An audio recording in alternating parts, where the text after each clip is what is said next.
これからみんなでめちゃくちゃ踊って騒ごう騒ごう。 Headbanger. Le Gai Savoir. Hit me. Une émission de Raphaël Antoven avec Paola Rehmann. À la lecture, Anne Brissier, Georges Kless. Hit me. Et à la réalisation, François Connac. Give me some new shit. Yeah. Give me some new shit. Yeah. Give me some new shit. Mississippi. Ici même, je sais que jamais je ne m'approcherai assez du monde. Il me faut être nu, et puis plonger dans la mer encore tout parfumée des essences de la terre, laver celle-ci dans celle-là, et nouer sur ma peau l'étreinte pour laquelle soupirent lèvres à lèvres depuis si longtemps, la terre et la mer. People sing around. Now people. Noces est le plus beau texte de Camus, le plus léger, le plus dense, le plus chatoyant et le plus profond. Faut-il que cet homme ait du génie pour avoir commencé son œuvre par un texte qui en est aussi le dernier mot? Faut-il adorer la vie pour mêler à ce point la saveur et le savoir? Mais est-ce en nous le sage ou l'adolescent qui aime tant ces textes et leurs sanglots de soleil? C'est indécidable et d'ailleurs, on s'en moque. Who's that bitch? Bonjour Raphaël. Bonjour Paola. Camus a 23 ans quand il écrit les nouvelles qui composent Noces. Pourtant, ces textes sont loin de ressembler aux feuillets de jeunesse confidés par pudeur à l'ombre de la bibliothèque d'un écrivain vieillissant. De toute façon, Camus n'a pas eu le temps de vieillir, il a eu 23 ans toute sa vie. Que l'on se le dise tout de suite, jeunesse et naïveté vont rarement de pair, pas plus que vieillesse et expérience d'ailleurs. Ce serait trop facile. C'est plutôt la naïveté et l'expérience qui font bon ménage. Noces est aussi mûr que le fruit rougi par le soleil et dont la chair pesante fait courber la branche de l'arbre. Comme dans le désert les berbères offrent leur visage à la rudesse des vents, Camus marie à sa joie une lucidité sans complaisance. Au printemps, Tipaza est habité par les dieux, et les dieux parlent dans le soleil, et l'odeur des absinthes, la mer cuirassée d'argent, le ciel bleu écru, les ruines couvertes de fleurs, et la lumière à gros bouillons dans les amas de pierre. À certaines heures, la campagne est noire de soleil.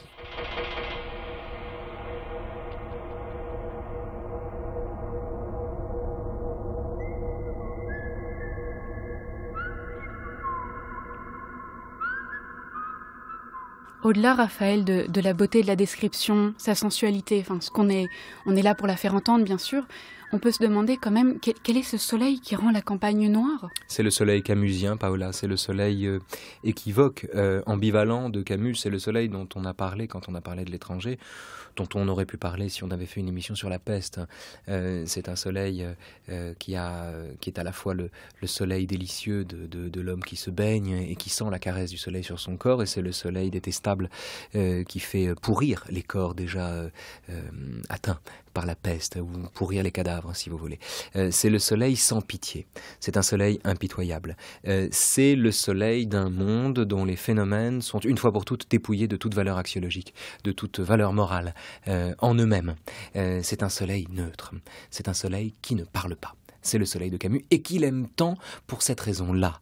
Et c'est un soleil qui dit ce qu'il dira dans Désert plus tard, c'est-à-dire le soleil de l'absence d'horizon.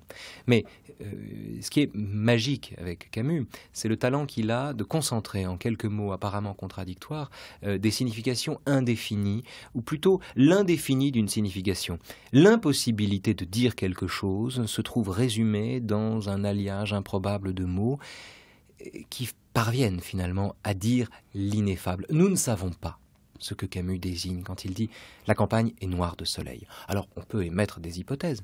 On peut considérer par exemple qu'il y a tellement de soleil que peut-être est-ce un soleil rasant, ça m'étonnerait. C'est pour ça que je n'adhère pas trop à cette hypothèse, puisque le soleil camusien est plutôt un soleil de midi, c'est un soleil de zénith, c'est un soleil d'ombre courte. Mais enfin, considérons que c'est un soleil rasant. Si la campagne est noire de soleil, c'est parce que les ombres s'allongent.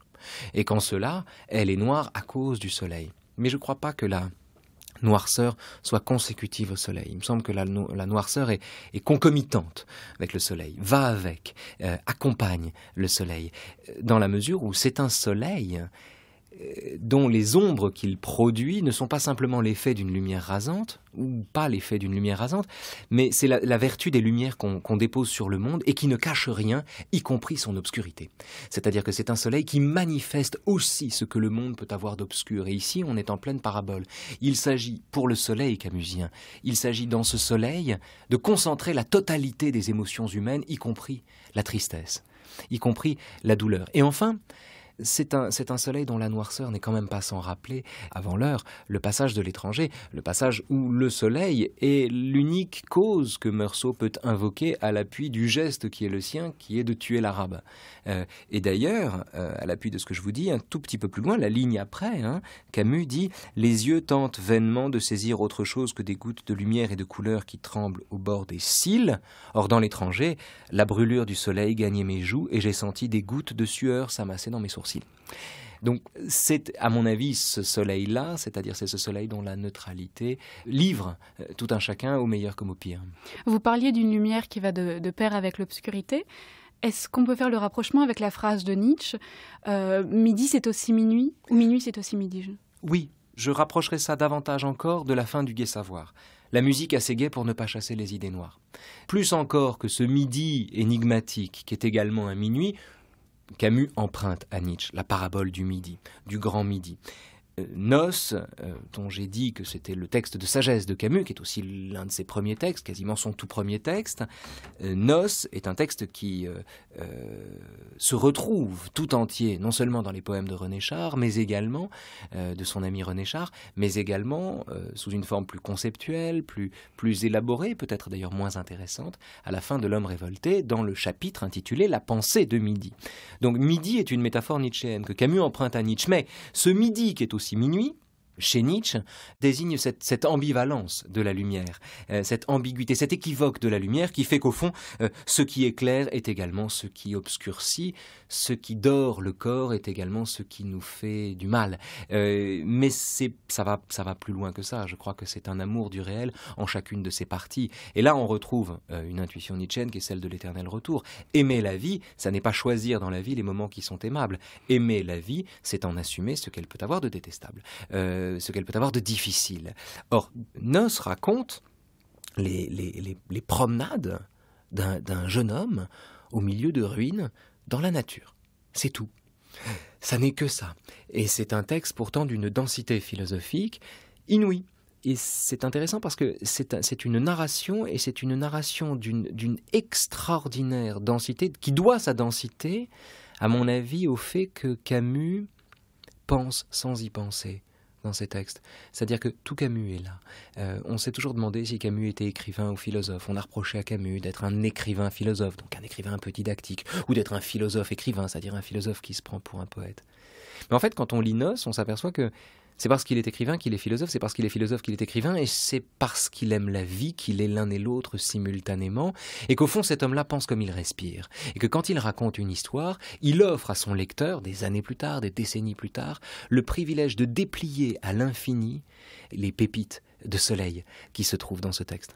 Vous parliez d'une nature qui serait dépourvue d'axiologie ou de valeur en soi, mais est-ce qu'on peut dire que la nature de Nos, donc la nature de l'Algérie, enfin de Tipasa, est dépourvue de beauté en soi, que c'est nous, enfin je pensais à la phrase de Gide, le beau n'est pas dans la nature, c'est nous qui l'y avons mis. Oui, alors il y a une petite notule de Camus dans Nos pour dire qu'il n'adhère pas tout à fait à la façon dont Gide parle du corps. Nos est à rapprocher, mais des nourritures terrestres, mais à rapprocher avec prudence, si vous voulez. Et il y a quelque chose de délicat dans les nourritures terrestres qui est tout à fait étranger au lexique de Nos, qui est tout à l'âpreté, à la dureté, à la rudesse, à la rugosité de la pierre, à la rugosité minérale du paysage. Donc il faut se méfier de cela. Et quant à ce que dit Gide, c'est-à-dire au fond c'est la phrase de Keats, « Beauty is in the eye of the beholder », la beauté dans l'œil de celui qui contemple. Je ne crois pas que ce soit le problème. J'ai parlé de neutralité axiologique, pas de neutralité esthétique. Pour le dire plus simplement, il n'y a pas de phénomènes moraux. Il n'y a qu'une interprétation morale des phénomènes. Donc l'éventuelle moralité des phénomènes se trouve dans la lecture que les hommes peuvent avoir du monde. Et interpréter moralement un phénomène, c'est toujours d'une manière ou d'une autre prendre ses désirs pour des réalités, donc c'est une forme de folie. même si les hommes et les collectivités humaines ne peuvent pas se passer d'une interprétation morale des phénomènes. Camus est en amont de cela. De la même manière que Camus, à l'échelle collective, plaide la mesure, en amont de cela, il fait l'expérience en lui-même d'une démesure intime à laquelle il donne toute sa chance dans Nos. Il y a une beauté du monde, cette beauté n'est pas déductible. Cette beauté n'est pas déductible d'un concept, cette beauté ne naît pas d'une sorte de décalogue esthétique qui nous ferait dire tel paysage est plus beau que tel autre. Non. Il y a une beauté du monde qui est également une expérience du monde, mais ça n'est pas l'expérience que je fais du monde qui en dit la beauté. Au contraire, c'est une beauté qui se passe de moi. C'est une beauté qui n'a pas besoin de moi. La beauté du monde vient aussi de sa dureté, c'est-à-dire de son indifférence, de son inhumanité, au sens neutre du terme. Inhumanité, ça ne veut pas dire que le monde est méchant, ça veut dire qu'il est tout simplement séparé de moi. Et alors, un instant en cela, parce que un monde qui est, j'ai dit séparé de moi, c'est une expression fautive. Il ne s'agit pas de dire qu'il est séparé de moi, il s'agit de dire qu'il ne me concerne pas, ou qu'il ne me regarde pas, ou qu'il lui est indifférent que je disparaisse, ou que je naisse. C'est pas le problème du monde, c'est pas le problème du réel que j'existe. Il n'y a que moi pour accorder de l'importance à mon existence, au fond. Et Camus pratique l'oubli de soi dans Nos.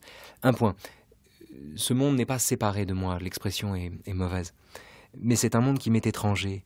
Et c'est à cet égard un monde que j'ai la possibilité d'éprouver en lui-même, c'est-à-dire c'est un monde dont je peux ne plus être simplement le spectateur.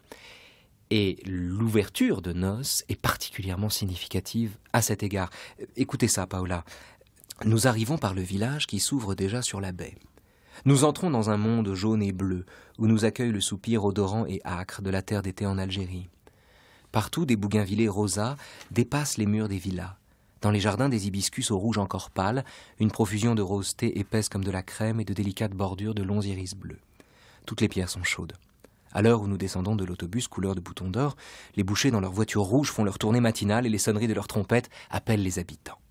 À gauche du port, un escalier de pierres sèches mène aux ruines, parmi les lentisques et les genêts. Le chemin passe devant un petit phare pour plonger ensuite en pleine campagne. Déjà, au pied de ce phare, de grosses plantes grasses aux fleurs violettes, jaunes et rouges descendent vers les premiers rochers que la mer suce avec un bruit de baisers. Debout dans le vent léger, sous le soleil qui nous chauffe un seul côté du visage, nous regardons la lumière descendre du ciel, la mer sans une ride et le sourire de ses dents éclatantes. Avant d'entrer dans le royaume des ruines, pour la dernière fois, nous sommes spectateurs.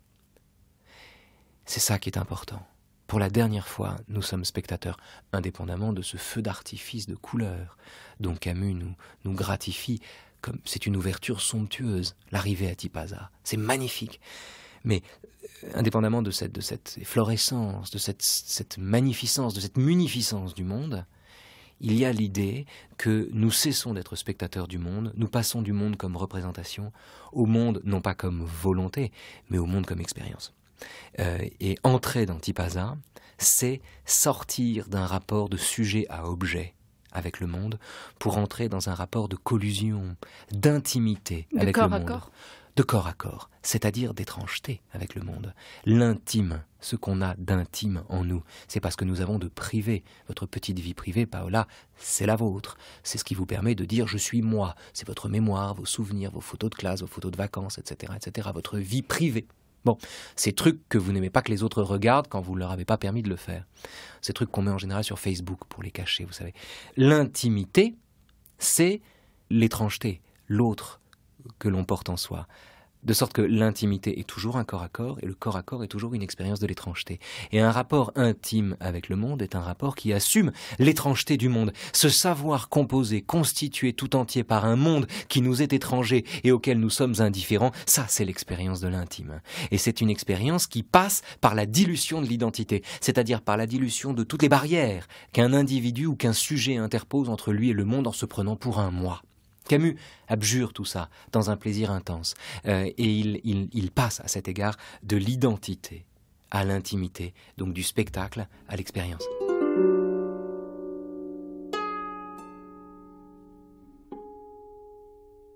C'est le grand libertinage de la nature et de la mer qui m'accapare tout entier. Dans ce mariage des ruines et du printemps, les ruines sont redevenues pierres et perdant le poli imposé par l'homme, sont rentrés dans la nature. Pour le retour de ces filles prodigues, la nature a prodigué les fleurs. Entre les dalles du forum, l'héliotrope pousse sa tête ronde et blanche, et les géraniums, rouges, versent leur sang sur ce qui fut maison, temple et place publique. Comme ces hommes que beaucoup de sciences ramènent à Dieu, beaucoup d'années ont ramené les ruines à la maison de leur mère. Aujourd'hui, enfin, leur passé les quitte, et rien ne les distrait de cette force profonde qui les ramène au centre des choses qui tombent. Que d'heures passées à écraser les absinthes, à caresser les ruines, à tenter d'accorder ma respiration aux soupirs tumultueux du monde.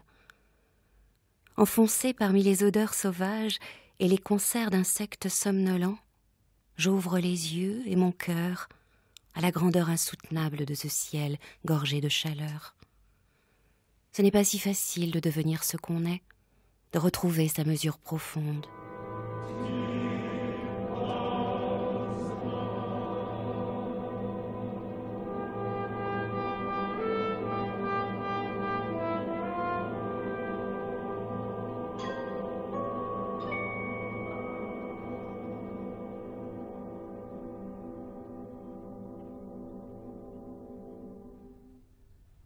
Il y a quelque chose de léger, mais de triste aussi dans ce texte. Oui, c'est vrai.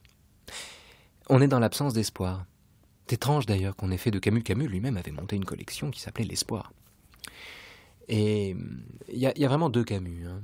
Le Camus intime et le Camus collectif. C'est malgré tout pas le même. Ou plus exactement, c'est vraiment deux versions d'un individu, et l'un pense l'espoir et l'autre pense l'absence d'horizon, comme il le dit dans Nos. Vit de l'absence d'horizon. Effectivement, il y a quelque chose de triste dans ce texte, quelque chose de désespéré, au sens indifférent du terme, quelque chose de sans espoir. Au fond, la nature ne se pose pas la question de l'espoir ou du regret, si vous voulez. La nature accomplit son destin sans se plaindre. La nature déroule sa logique sans se plaindre, et il s'agit aussi de se taire, de savoir accorder sa respiration aux soupirs tumultueux du monde.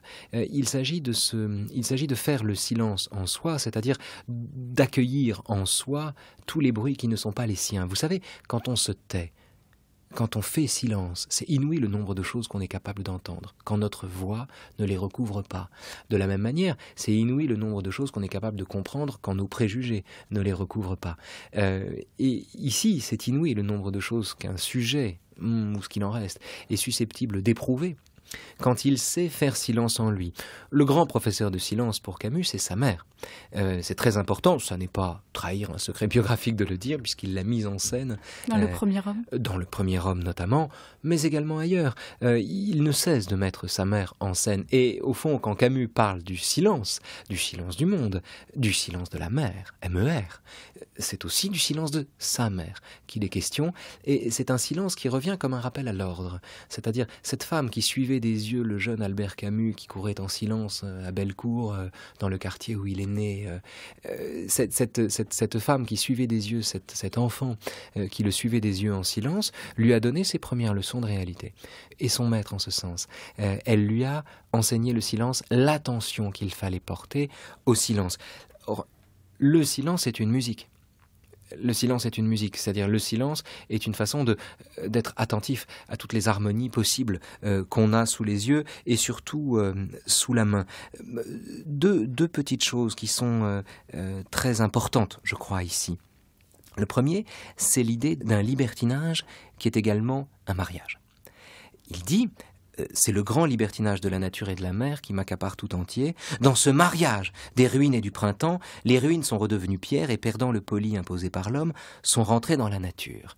Cette débauche de nature, d'héliotropes, de géranium, de ciel qui vacille, d'absinthe, de laine grise, d'essence qui fermente, de lentisques, de genêts, de fleurs violettes, jaunes, rouges, de mer qui suce avec un bruit de baiser, cette débauche, ce grand libertinage est aussi un mariage.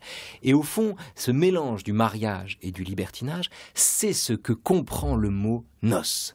Le titre lui-même, noces, dit un mariage qui sait être un libertinage. Et on est là au cœur, laissons de côté la biographie de Camus, on s'en fiche complètement. C'est pas la question de savoir s'il était libertin, marié, etc. C'est pas la question. Peu importe. Ce qui compte ici, c'est que l'expérience qu'il fait a la solennité du mariage et la volupté du libertinage, si vous voulez, a la tristesse du mariage, en un sens, et la gloire d'une jeunesse qui est à elle-même sa propre fin et qui assume l'absence d'horizon parce qu'elle sait être l'amie du présent qui passe, parce qu'elle sait qu'en étant l'amie du présent qui passe, le futur et le passé lui seront donnés par surcroît.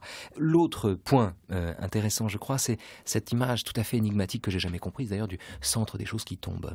Il dit, comme ces hommes que beaucoup de sciences ramènent à Dieu, beaucoup d'années ont ramené les ruines à la maison de leur mère, ramener les ruines à la maison de leur mère. Rappelons que c'est un jeune homme qui se promène dans les ruines. Et il parle ici de la maison de leur mère. On ramenait les ruines à la maison de leur mère. Aujourd'hui, enfin, leur passé les quitte. Et rien ne les distrait de cette force profonde qui les ramène au centre des choses qui tombent. Ça m'a toujours fait penser à Pascal, cette phrase. Le centre des choses qui tombent. L'idée d'une circonférence universelle dont le centre est nulle part. L'idée surtout que le monde est une pluie d'objets. Alors, ça pourrait être une métaphore épicurienne. Les atomes tombent, se rencontrent, et la rencontre aléatoire des particules produit de la matière, qu'on peut traduire en termes éthiques par un éloge du libertinage, justement. Mais je ne crois pas du tout que ce soit le problème ici. Le centre des choses qui tombent reste pour moi une énigme totale, en vérité. Une énigme totale. La meilleure traduction que je connaisse de ce texte, on peut parler d'une traduction de Camus, ou une façon de déplier le propos de Camus, se trouve peut-être dans Le Rivage des Syrtes de Julien Gracq, qui est un grand livre sur le silence, justement, dont les personnages sont très silencieux, et dans lequel il y a un chapitre qui s'appelle Les ruines de Sagra.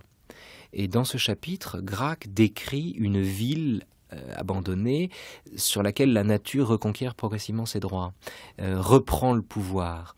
Et dans le même temps, ce qu'il dit en décrivant la façon dont la nature reprend le pouvoir, c'est également tout semble immobile et pourtant les choses ont l'air de tomber. Les choses ont l'air de tomber, mais elles ne bougent pas. Et il me semble qu'il y a là une sorte de secret du monde, si vous voulez, qu'on peut retrouver d'ailleurs dans le simple fait que quand on meurt, on va dans une tombe, la bien nommée tombe. Mais et si le fait de tomber était le propre des vivants? Et si tomber n'était pas une chute? Si tomber était une façon justement de s'élever jusqu'à une réalité qu'on ne prendrait pas, qu'on prendrait pour notre désir? J'en sais rien en fait. Je ne comprends pas cette phrase. Tout ce que je sais, c'est que Camus décrit ici la tentative d'accorder sa respiration au soupir tumultueux du monde, et qu'il en vient à cette image qui, qu'est-ce que vous voulez, reste complètement énigmatique, de mesure profonde. Qu'est-ce que c'est que la mesure profonde? Noce aussi constamment entre la mesure et la démesure. Il dit à un moment, il fait dans le désert l'éloge du droit d'aimer sans mesure. Il dit c'est le seul amour périssable et généreux qui vaille d'être vécu. Et dans le même temps, il ne cesse de faire l'éloge de la mesure. La mesure, c'est un peu comme le marteau nietzschéen, si vous voulez. La mesure, c'est pas seulement la loi. Ça peut être aussi la loi chez Camus. Mais la mesure, c'est aussi l'harmonie. C'est aussi le rythme. C'est aussi le rythme des choses.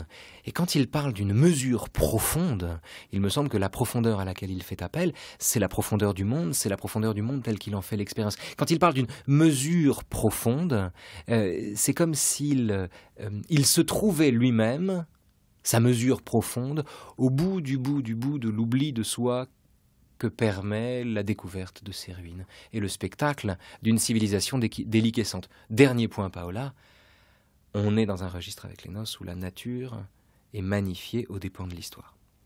Et là, on a le cœur de ce qui opposera plus tard Camus à Sartre. Sartre est un idolâtre de l'histoire, Camus est, qu'il le veuille ou non, un idolâtre de la nature.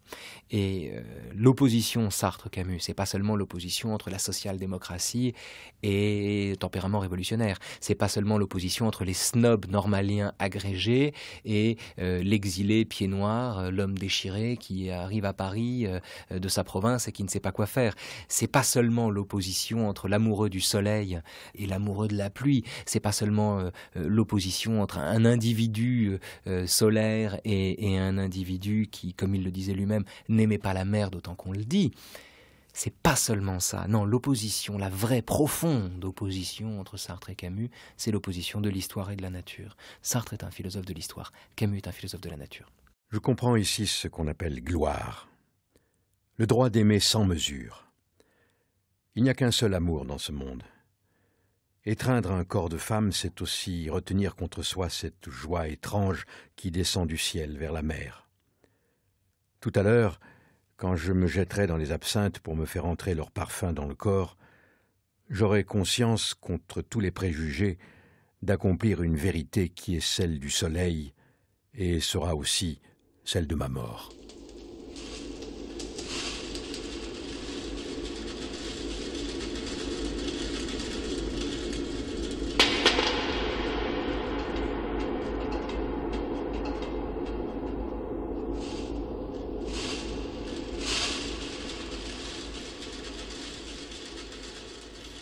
Mais la joie dans Nos est toujours mêlée à l'étrangeté.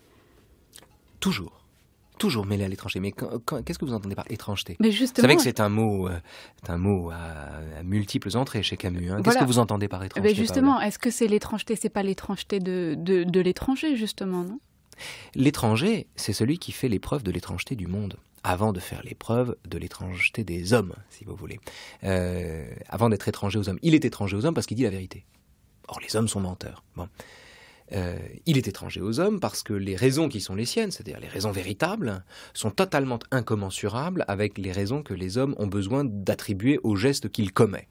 Donc, bon, et en ce sens, on peut faire de L'étranger est un roman totalement subversif, indéfiniment, infiniment et à jamais subversif, parce que les collectivités humaines auront indéfiniment pour se constituer besoin de composer avec des valeurs qui ne s'accommodent pas de la futilité des raisons qui déterminent pourtant le geste gravissime de tuer quelqu'un dans l'étranger.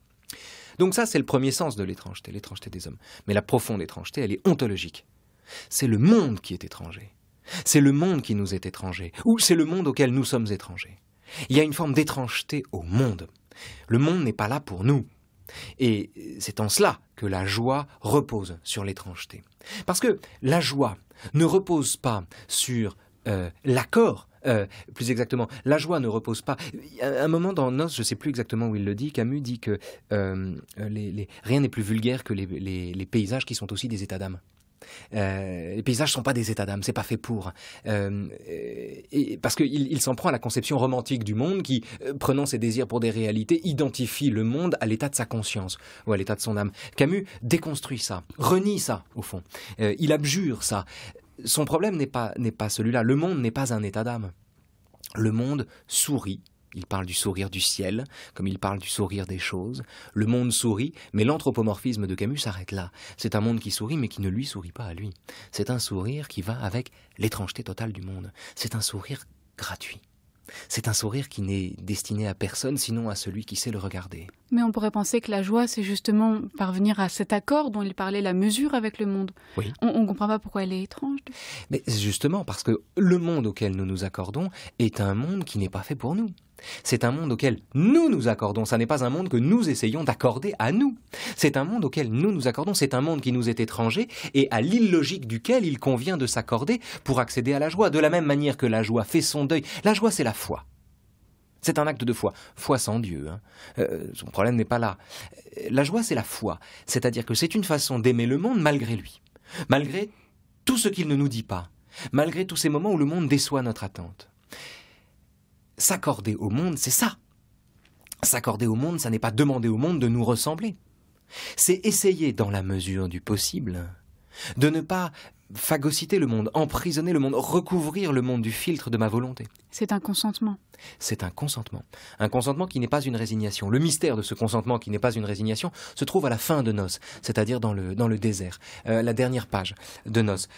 Un point, avant le texte qu'on a entendu, d'abord, vous avez remarqué quand même que il dit cette fois-ci, je comprends ici ce qu'on appelle gloire, le droit d'aimer sans mesure.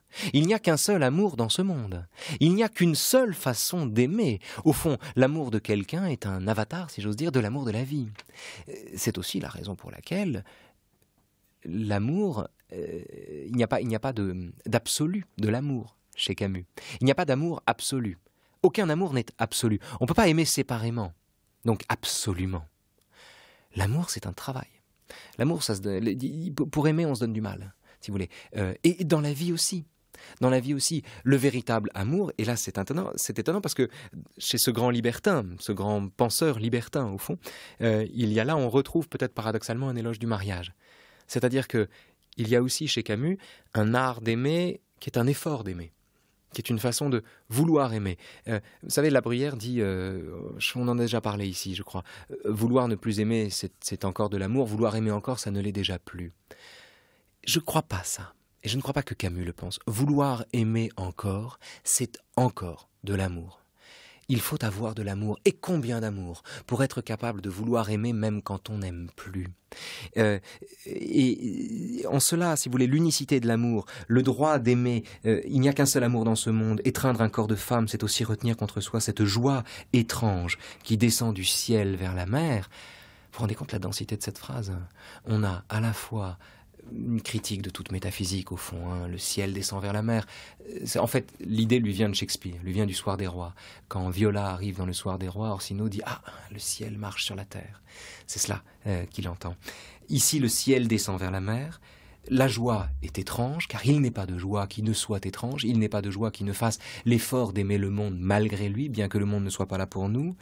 Et étreindre un corps de femme, c'est faire toute cette expérience. Donc il y a une expérience de l'infini dans le plaisir dont un homme est capable. Et le vrai crime dans cette histoire, de la même manière que chez Nietzsche le crime c'est de séparer la force de ce qu'elle peut, le vrai crime c'est de ne pas jouir entièrement de tout ce que la nature est susceptible de nous donner. Et avant même ce texte, Paola, pour aller dans le sens de ce que vous dites, il a décrit lui-même la baignade. Il s'est immergé dans l'eau, qui est de toutes les expériences celle qui le rapproche le plus du monde. Alors en même temps, il dit: ici même, je sais que jamais je ne m'approcherai assez du monde. Il faut être nu, et puis plonger dans la mer, encore tout parfumé des essences de la terre, laver celle-ci dans celle-là, et nouer sur ma peau l'étreinte pour laquelle soupire, lèvres à lèvres depuis si longtemps.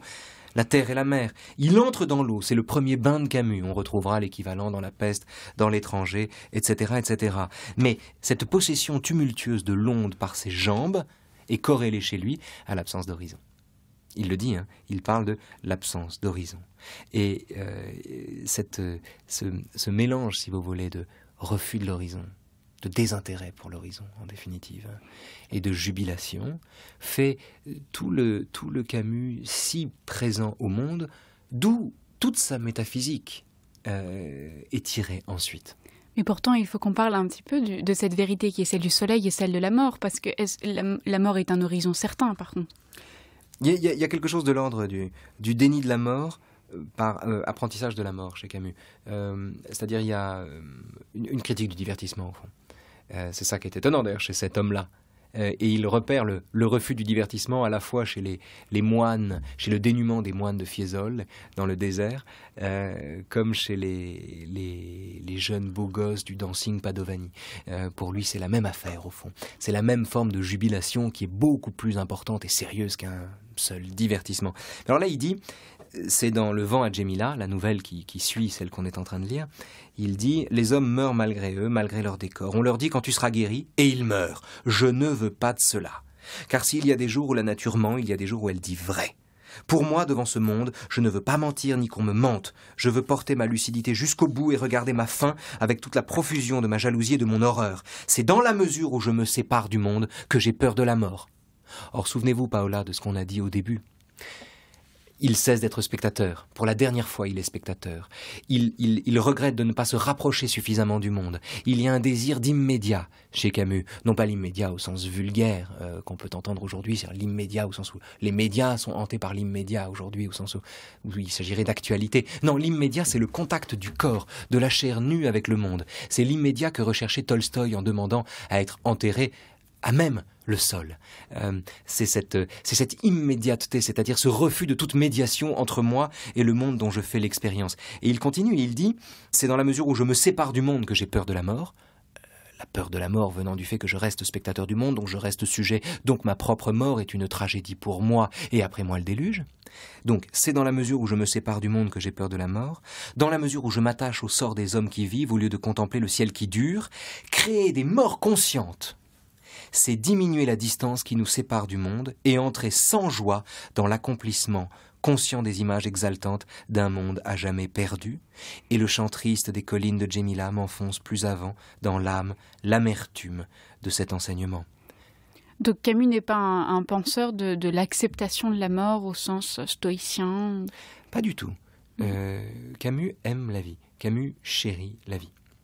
Camus ne sépare pas l'amour qu'il porte à la vie de la conscience de sa fugacité et de sa fragilité et du fait qu'elle est promise à la mort. Et il n'est pas d'amour chez Camus qui ne soit amer. Et en cela, le droit d'aimer sans mesure n'est pas une façon de mourir de son vivant, mais c'est une façon de mourir à la façon dont la mort empoisonne la vie, si vous voulez. Il est comme tous les philosophes, comme Montaigne en premier d'ailleurs peut-être, et puis comme Spinoza, l'homme libre ne pense à rien moins qu'à la mort. Il est de ces philosophes qui, à défaut de régler le problème de la mort, si vous voulez, font de la mort une chance, comme Proust, qui fait de la mort une chance. En quel sens peut-on parler d'une chance? Le caractère d'être mortel est la condition de possibilité du génie, et la condition de possibilité de l'art. Il n'est d'art qui ne s'appuie sur la conscience d'être mortel. Le déni de la mort est un oubli de la vie, est une méconnaissance de la vie. L'amour de la vie implique d'en connaître la mort. L'amour de la vie n'est pas oubli de la mort, de la même manière que la campagne est noire de soleil. La vie est noire d'être périssable, d'être fugace, d'être dangereuse en ce sens. Et Camus retient cette leçon, et il porte cette leçon à incandescence, en particulier dans Nos à Tipaza et dans le vent à Djémila. Alors on va rester un petit peu sur la joie étrange. J'aimerais qu'on écoute un texte justement qui reprend cette expression encore une fois de joie étrange. Il y a beaucoup de reprises dans Nos, Paola, c'est important. Mesure, sans mesure, joie étrange, et surtout un truc qui m'a toujours stupéfait, le mélange de vert et de noir dans Nos, où il y a toujours du vert sur fond noir ou du noir sur fond vert. Le jaune et le bleu reviennent. Mais oui, c'est plus évident. En termes d'harmonie chromatique, vous avez... Le vert et le noir, c'est les couleurs qu'on retrouve dans l'étranger aussi plus tard. Oui, c'est les couleurs de l'étranger aussi. Mais regardez, juste pour rester là, avant d'entendre le texte, il dit, dans L'été à Alger, c'est la 3e nouvelle, il dit « J'y vois monter des gerbes d'oiseaux noirs sur l'horizon vert ». Toujours dans L'été à Alger, il dit, parlant du Dancing Padovani, la salle s'emplit d'une étrange lumière verte, née du double coquillage du ciel et de la mer, et un peu plus loin, quelquefois c'est une valse qu'on joue, et sur le fond vert, les profils noirs tournent alors avec obstination, comme ces silhouettes découpées qu'on fixe sur le plateau d'un phonographe. Et enfin, je me suis quand même amusé à relever ça dans le désert, ça c'est encore plus étonnant, il dit... Sur chacune de ces collines, les oliviers étaient pâles comme de petites fumées, et dans le brouillard léger qu'ils faisaient, se détachaient les jets plus durs des cyprès, les plus proches verts, et ceux du lointain noirs. Je ne sais pas pourquoi il met du vert et du noir, mais je pense que ça n'est pas sans rapport intuitivement, mais après aux lecteurs et aux auditeurs de se faire leur idée là-dessus. Je pense que c'est à rattacher à la campagne qui est noire de soleil, au sens où un excès de chaleur devient sombre, et au sens où le vert serait presque une couleur froide, serait l'ultime secret de l'incandescence, un peu comme on peut dire de quelque chose que c'est chauffé à blanc. Vous voyez, quand on passe du rouge au blanc, c'est qu'on devient vraiment très très chaud. Et bien là, il y a une espèce d'excès de chaleur qui passe de la lumière criante et chaude du soleil jusqu'au vert sur lequel se détachent les profils noirs ou inversement. Je n'en sais pas plus. Ce que je sais, c'est que cette harmonie chromatique règne dans toutes les noces. J'avais au cœur une joie étrange, celle-là même qui naît d'une conscience tranquille. Il y a un sentiment que connaissent les acteurs lorsqu'ils ont conscience d'avoir bien rempli leur rôle, c'est-à-dire, au sens le plus précis, d'avoir fait coïncider leurs gestes et ceux du personnage idéal qu'ils incarnent, d'être entrés en quelque sorte dans un dessin fait à l'avance et qu'ils ont d'un coup fait vivre et battre avec leur propre cœur. C'était précisément cela que je ressentais. J'avais bien joué mon rôle. J'avais fait mon métier d'homme. Et d'avoir connu la joie tout un long jour ne me semblait pas une réussite exceptionnelle, mais l'accomplissement ému d'une condition qui, en certaines circonstances, nous fait un devoir d'être heureux. Nous retrouvons alors une solitude, mais cette fois dans la satisfaction.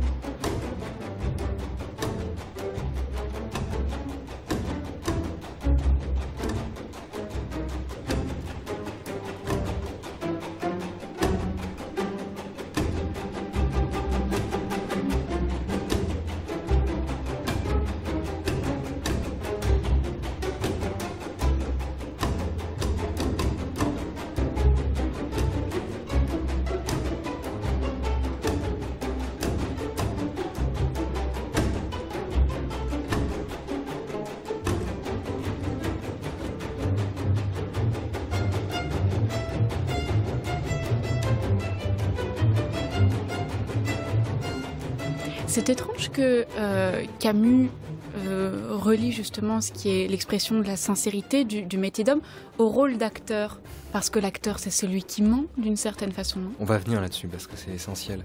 En amont de ça, vous vous rendez compte de la densité de ce texte. C'est un texte, chaque phrase donne envie d'être dépliée à l'infini. Et tout ce qu'on pourra dire en dépliant ces phrases, ça peut être intéressant parfois, peut-être, pourquoi pas, mais n'arrive pas à la cheville de la densité diamantine de chacune de ces sentences, qui pourtant racontent des choses tout à fait ordinaires, tout à fait banales, et décrivent des émotions qui peuvent être celles de chacun. Avant ce passage majeur dans Noces, sur l'acteur, il y a quelques petites banderilles qu'il faut noter, qui à mon avis sont importantes. D'abord la mention que Camus fait du silence énorme. Il parle d'une chaleur énorme, d'un silence énorme. Il applique ce mot de énorme au silence et à la chaleur principalement. Or énorme, c'est le hors norme. Le silence énorme, c'est un silence qui n'est pas l'absence de bruit, c'est un silence qui est l'absence de parole. Et c'est en cela qu'il est énorme. Un îlot bavard comme la terre est enfin rendu au silence par l'attention qu'on lui porte. De sorte que parler d'un silence énorme, c'est être attentif à l'absence de parole. Et ça n'est pas sans lien avec le sentiment d'être un acteur.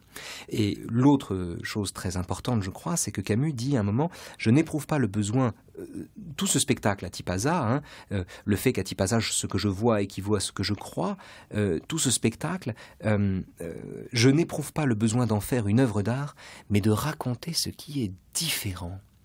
Comme si le récit était non pas une façon d'enrober les choses dans les anneaux d'un beau style, mais de magnifier ce qu'elles peuvent avoir de difficile, de non pensable, de non dissible, de différent. Et là-dessus, Camus sort de l'eau et revient sur cette joie étrange qu'on a déjà vue, une joie accolée à l'étrangeté, une joie dont l'étrangeté est la condition, une joie, bon lapsus, dont l'âpreté du monde, la rudesse, la rugosité d'un monde inhumain est la condition paradoxale.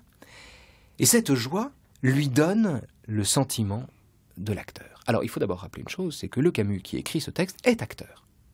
Il joue. Il joue au théâtre. Il est acteur, il est même communiste à ce moment-là d'ailleurs. Il a fait semblant de l'être, il s'est assez vite aperçu que ça ne marchait pas et que le Parti communiste n'était pas du tout à la hauteur des propositions qu'il faisait. Donc Camus est déjà... Et puis il y a trop d'amour au sein de sa révolte pour adhérer à la systématique communiste et à la vulgate marxiste. Mais le fait est que... et c'est surtout à la religion communiste. Camus est trop mystique pour être religieux, si vous voulez. Donc les religions ne sont pas son fort, et la première d'entre elles, la plus grande religion du XXe siècle, qui est le communisme, il ne peut pas y adhérer en profondeur. Mais surtout, Camus, à cet instant, il est acteur. Il est acteur et il est metteur en scène. Camus adore les acteurs. Il a toujours voulu faire ça. C'était pas un très bon acteur. Il suffit de l'entendre lire ses propres textes pour s'apercevoir que c'était pas un acteur impérissable. Mais il aime ça. Il aime ça profondément. Et pourquoi aime-t-il ça? Alors, il y a toute une série d'hypothèses à ça. Ici, ce qui est intéressant, c'est que la métaphore de l'acteur va avec le sentiment que le monde ne parle pas. Et après avoir insisté sur le silence du monde, il se décrit lui-même comme un acteur, alors qu'il a justement traversé ce silence, qu'il l'a éprouvé. Il vient de sortir de l'eau. C'est la fin de l'après-midi, si vous voulez. Il est dans une fin de gloire, d'après-midi glorieux, et il se sent comme un acteur. En réalité, il s'agit pour Camus d'une épreuve de la nécessité. Il éprouve la nécessité des forces qui le constituent. Il éprouve la nécessité des forces qui le traversent. Être acteur ici, c'est être artiste, c'est-à-dire être littéralement l'interprète des émotions qui nous constituent, qui nous composent. Il ne s'agit pas pour lui d'être l'interprète d'un texte écrit à l'avance, mais d'être l'interprète d'un texte qui s'écrit à mesure qu'il le joue. Et quand Camus parle d'acteur, je crois qu'il ne faut pas voir la perspective stoïcienne, plotinienne ou shakespearienne du monde comme une scène de théâtre. Parce que parler du monde comme une scène de théâtre, c'est, que ce soit chez Plotin, que ce soit chez Épictète, que ce soit dans le Comme il vous plaira, le monologue de Jacques le Mélancolique, le monde est une scène de théâtre et les hommes n'en sont que les acteurs, etc. Cette perspective-là est corrélée au sentiment de la vanité de toute chose. Alors, il y a une conscience de la vanité de toute chose chez Camus, mais elle est tellement magnifiée qu'à mon avis, c'est pas la bonne perspective. Non, être ici l'acteur de sa vie, c'est être non pas à distance de sa vie, comme l'interprète d'un autre rôle que le sien, mais c'est au contraire être le contemporain de sa vie. C'est être pleinement dans ses pas. C'est au sens montagnien que Camus est acteur. Quand je danse, je danse. Quand je dors, je dors. C'est l'homme qui marche dans ses propres pas, qui se sent à cet instant comme un acteur. Et alors, quand on fait du théâtre, Paola, quand on est un peu acteur, même amateur, il y a une expérience qu'on fait qui coïncide avec le moment où le texte devient familier. Vous savez, je ne sais pas si vous avez déjà fait du théâtre, mais quand on fait du théâtre, il y a toujours cette phase, quand on est un super amateur, un amacteur, d'apprentissage du texte. Et puis il y a un moment, le texte est là. Et on peut dire le texte en pensant à autre chose aussi. En pensant à autre chose, sans y penser. Alors, c'est assez périlleux parce que ce qu'on dit s'appuie sur la réplique. On ne sait pas ce qu'on dit quand on le dit. On s'oublie soi-même quand on le dit. Et bizarrement, c'est pas là qu'on joue le moins bien. Enfin, bon, quand on est amateur, on joue pas bien, mais plus souvent. Mais c'est pas là qu'on joue faux. C'est le moment où le texte nous est tellement familier qu'on ne sait même plus ce qu'on dit quand on le dit. Et je crois que c'est en ce sens-là que Camus se sent acteur. Et puis, son rôle, c'est son métier. Son métier, c'est quoi? C'est le métier d'homme. C'est le fond de l'histoire.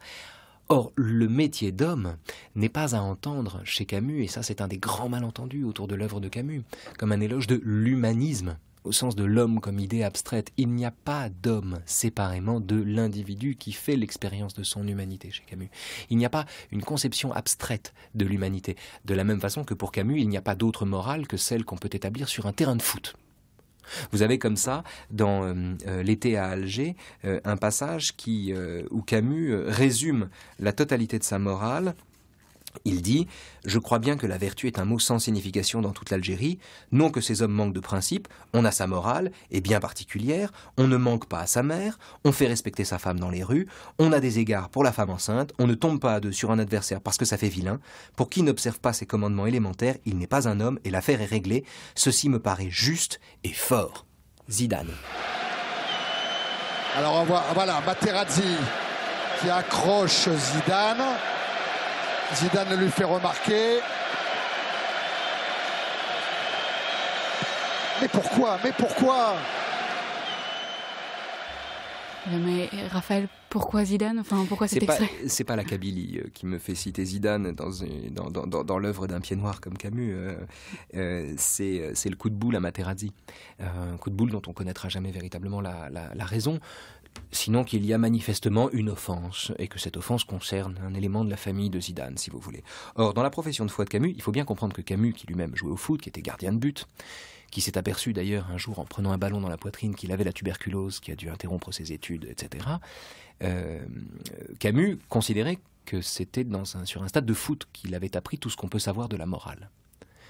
Or, dans la description que Camus propose de la morale, à savoir on ne manque pas à sa mère, on fait respecter sa femme dans les rues, on a des égards pour la femme enceinte, etc., conception assez chevaleresque et assez intuitive, assez spontanée de la morale, cette conception-là, elle est mise en œuvre par Zidane au moment où il met un coup de boule à Materazzi. Le seul tort du coup de boule de Zidane à Materazzi, c'est le fait qu'il ait visé le sternum. C'est-à-dire qu'il a quand même voulu un tout petit peu se planquer, si vous voulez, alors qu'il était au vu, au su de tout le monde, il y avait des milliards de gens qui regardaient.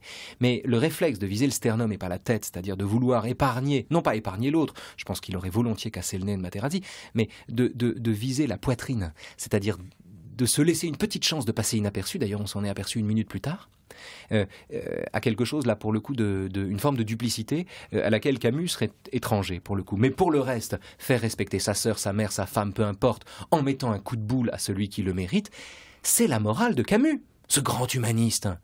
Il n'y a pas de morale hors de ça. Il n'y a pas d'humanité hors de ça. La condition de l'humanité, c'est être capable aussi de mettre un coup de boule à qui le mérite.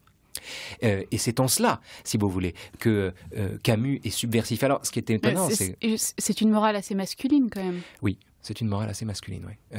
C'est vrai. C'est une morale assez masculine, mais enfin, masculine au sens... c'est une masculinité qui n'est pas exclusive, si vous voulez. On peut se défendre, quel que soit son sexe, mais c'est la morale d'un homme. C'est un homme qui conçoit cette morale, et c'est en tant qu'homme qu'il la conçoit, c'est vrai. Il y a de cela chez Camus, il y a quelque chose d'une antiquité masculine. Qui revient souvent dans l'étranger. À un moment, il dit, en parlant d'Angèle, c'est ça, du patron de café qui vient témoigner pour lui. Et Alceste. Non, Céleste. Céleste.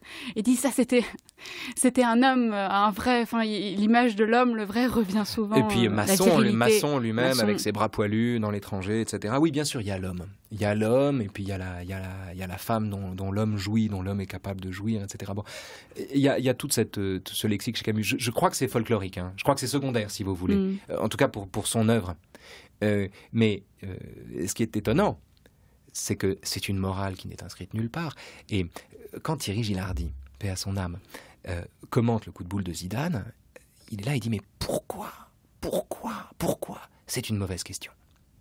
Il n'y a pas de pourquoi. Il n'y a pas de pourquoi, non pas au sens où les nazis pouvaient le dire. Non, il n'y a pas de pourquoi, au sens où la morale est spontanée, la morale est intuitive, la morale n'est écrite nulle part. Elle ne trouve son sens nulle part ailleurs que dans le geste d'un homme à qui l'on a dit quelque chose d'intolérable et qui est fondé à ne pas le tolérer et qui trouve sa justification en lui-même et nulle part ailleurs, si vous voulez. Donc c'est intéressant que Gilardi, voyant ça, dise « Mais pourquoi ? Zidane n'a pas calculé.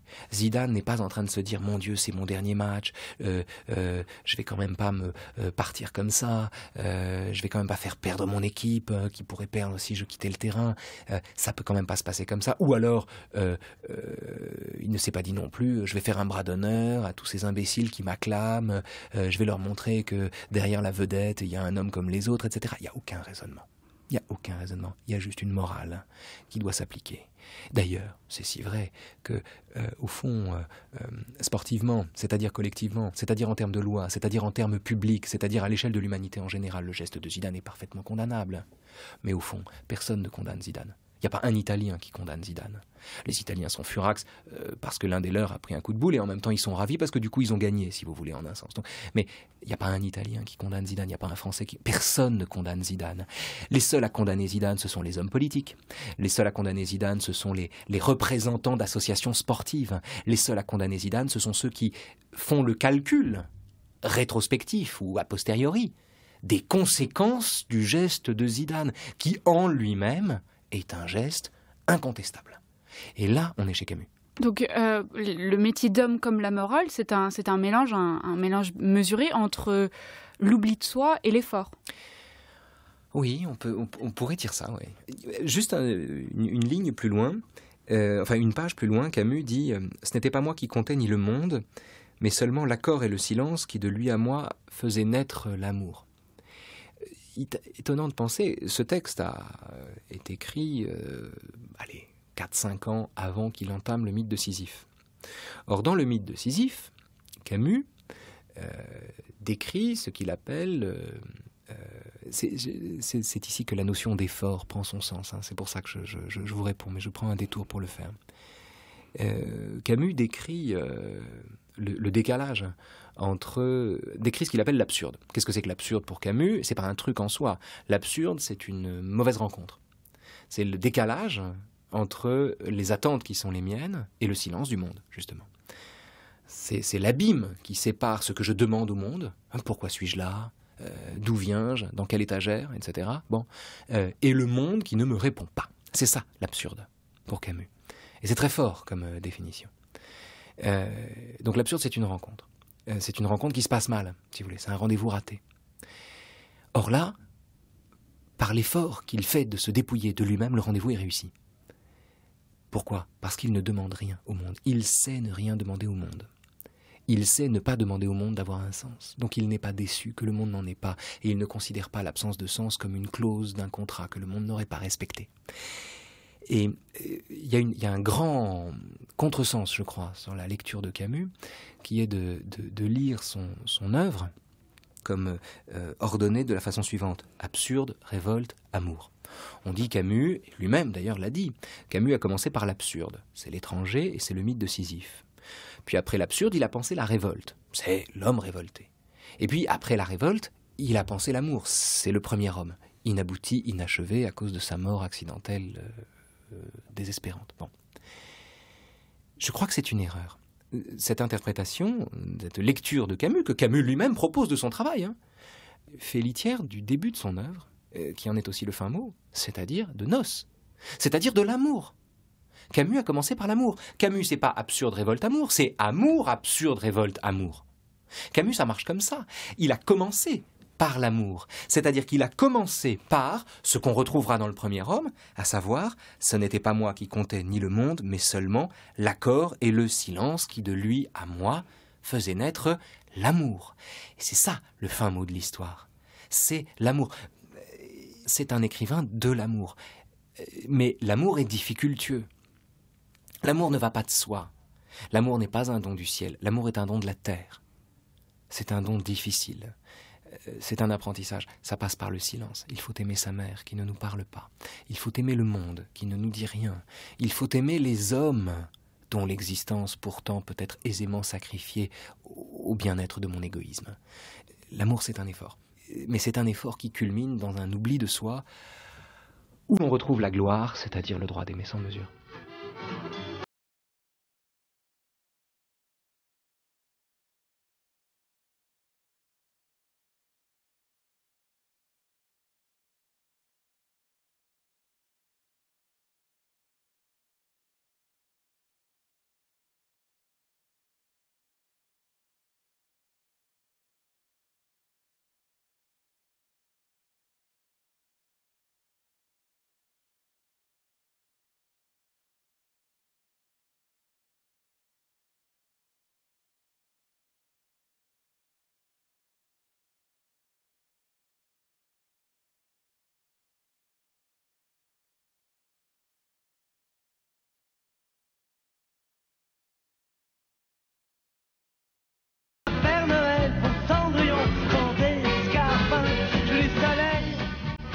Pour aujourd'hui et pour 6 semaines, chers auditeurs, puisque notre émission, votre émission, disparaît jusqu'au 31 mars prochain au profit du carême.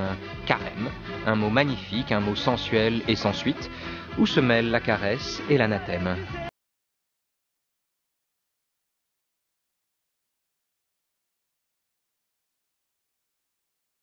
Semaine de jeûne radiophonique, donc ce n'est pas notre choix, c'est notre croix. Ceux d'entre vous qui le souhaitent peuvent néanmoins jeter un œil sur notre site internet où l'écoute en ligne et le téléchargement sont naturellement toujours disponibles.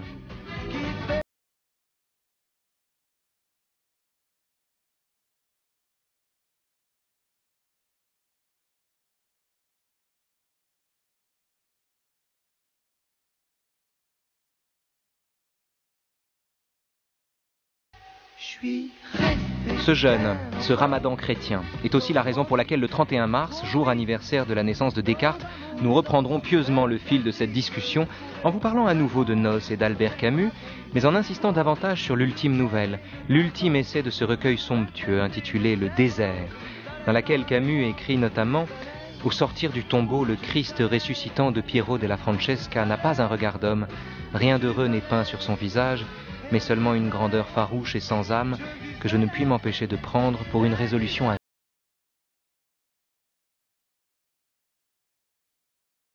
festive de cette chansonnette adorable pour clore cette émission, mais après tout, pourquoi pas, je veux du soleil.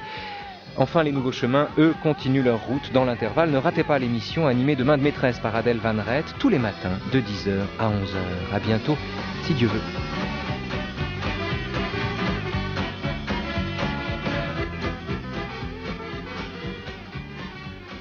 17h sur France Culture, dans quelques instants, Opus Tadei.